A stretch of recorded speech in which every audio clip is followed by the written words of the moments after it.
Hey guys, what's up? My name is Escher, and I'm coming at you with another episode of everyone's favorite show filled with the strangest possible content matter. I mean, I have lots of interesting stories, so why did I choose fish as the theme for at least a few of my episodes of my animation series, which take a hell ton of work to produce? Like, why?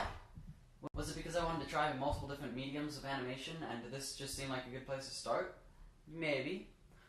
Or was it because fish have tails, and tale is also a word that means a fictitious or true narrative, usually told in a creative fashion. Well, and it also means a number or total.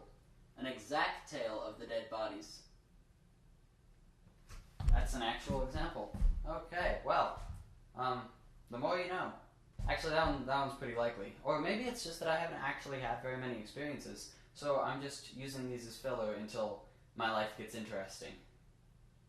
It's all of those, except maybe the first one. That one made too much sense.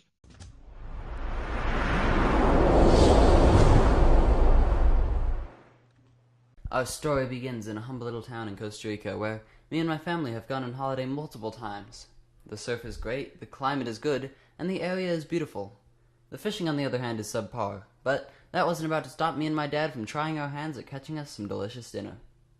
So we acquired ourselves some nice bait and string, and we were ready for action. As we had no poles and thus no casting capabilities, we decided it would be best if we just made our way off the nice sandy beaches onto a large rock 50 or so feet off the shore, which, fortunately for us, had some hoppable rocks leading out to it.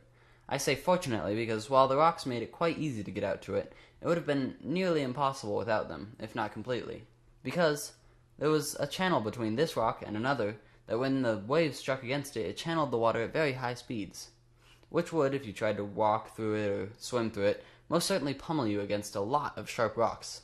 It would be practically impossible to get across if those rocks weren't there.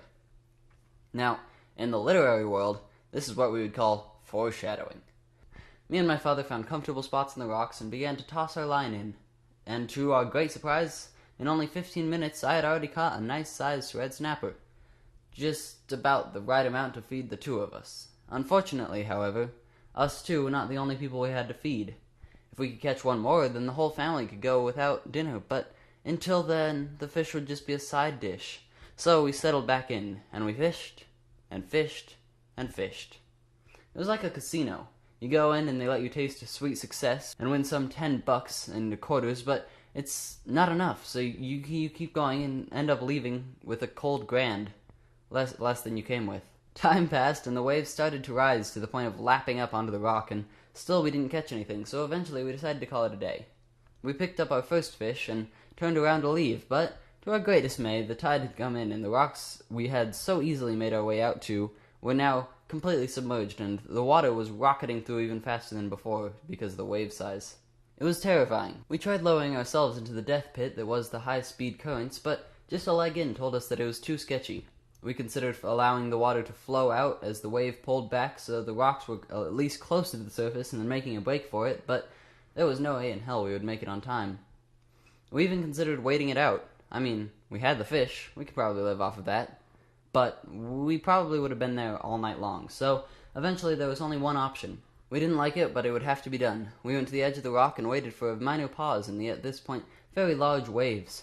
My dad put the line with the still alive fish at the other end into his mouth. I grabbed the bait and the rest of the gear, and we dove headfirst into the water, quickly swimming out as far away from the rocks as possible to minimize risk of being smashed against them, and then swam our way back up the beach, being pummeled all the way to a place where we could swim back to the shore without being ripped apart by giant rocks. Anyway, as far as father-son bonding trips go, this one was pretty damn great.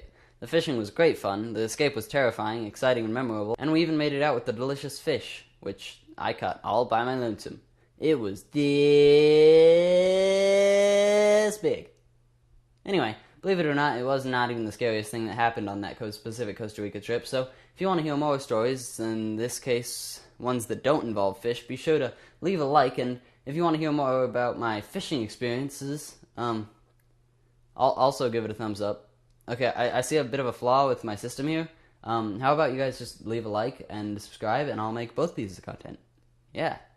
And then, if you are specifically opposed for some reason, or have other great advice, just tell me in the comments section. Thanks for watching, and I'll see you in the next one. Okay, so that's actually how I have it scripted. I'm not really sure what I was doing there, but anyway. Yeah. Guys, what's up? My name is Escher, and I'm coming at you with everyone's... Okay guys, hi, my name is Escher, and I'm coming up with another episode of... at you episode of Strangest Pop. Or coming at you with another episode of...